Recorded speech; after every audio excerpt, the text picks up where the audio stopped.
I'm at a wedding today, which is going to be really awks when I put my headphones in at 7 p.m. to watch the Arsenal v Lazio game on Arsenal Player.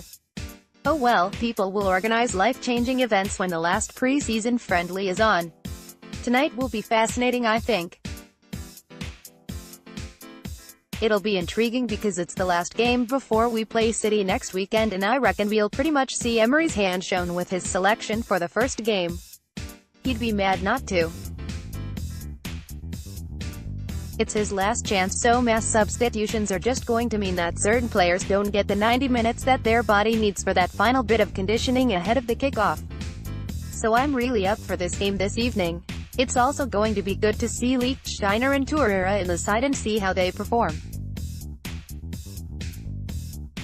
The latter has a lot of expectations on his head, but he's just joined a new club, in an unfamiliar country, so I think we should all be tempering our excitement. But if he snaps into 1 or 2 tackles, then he'll instantly be a hero to a few fans watching, so I suspect we might see him get a bit stuck in today. What I also want to see more of is a higher press. I haven't seen it as much as I wanted to against Chelsea, and it was that lot from West London who pushed up higher on the pitch during the game, so I hope that we get a better intention from Arsenal as to what the press is from them. We spoke a little bit about it on the show last night. Love Sport every Wednesday from 7 p.m. until 8:30 p.m. if you ever fancy tuning in, and one of the things we picked up on was that perhaps Emery is still taking a while to adapt the players to his philosophy.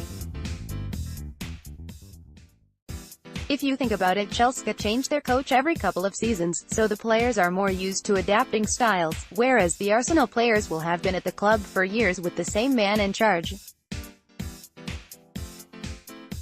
It means it might take a while to change approach. We don't have all season though, so I just hope I see a slightly different Arsenal to the one that started a little sluggishly against Chelsea.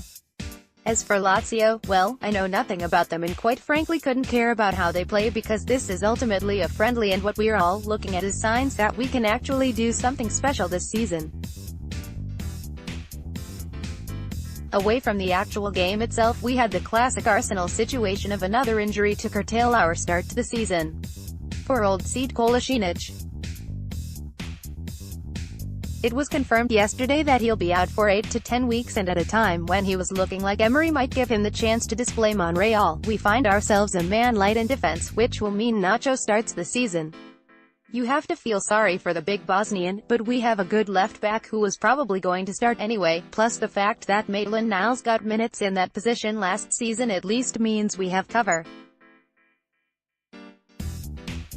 It's a real shame, but as usual this sort of *T always happens to us, so what else should we expect?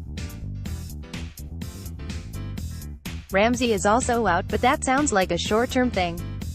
Cross everything he signs a new deal and then is fit for next weekend.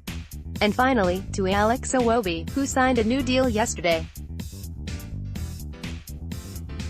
This one certainly came as a surprise to me, but perhaps it shouldn't. Emery has clearly had words with certain players and given them very real assurances about their future at the club. Maitland-Niles is apparently a favorite of his. Chambers signed a new deal a few weeks back now, whoops, and you have to assume that the manager has plans to give him plenty of game time. The question is whether or not we are going to see a guy whose finishing is woeful and who drives himself down blind alleys every 5 minutes on the pitch.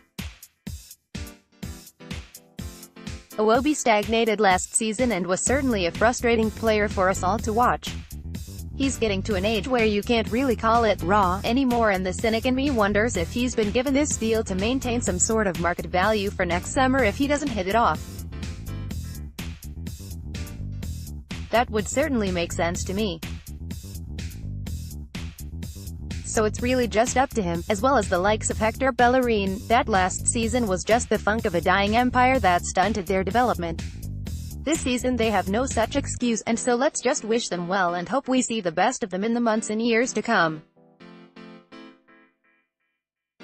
And with that, dear friends, I take my leave. Laters.